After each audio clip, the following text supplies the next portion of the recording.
Hello, welcome back to my channel. Today, I'll be making nested eggs in cabbage and carrot. Let's get right to it. To start, prepare loose carrot and green leaf cabbage. Peel and roughly grate the carrot. Wash the cabbage leaves and cut into julienne.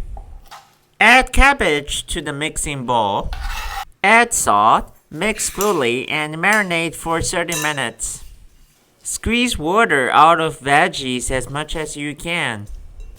On a greased griddle, spread veggie shreds and indent the middle. Chop an egg and cook for 5 minutes.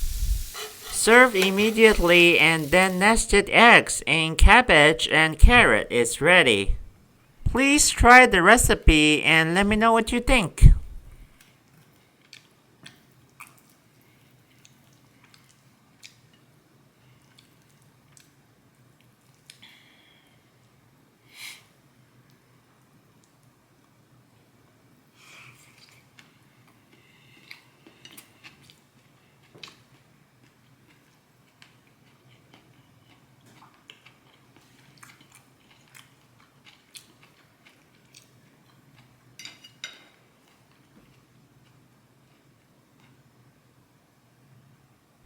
Thanks for watching and see you until next time.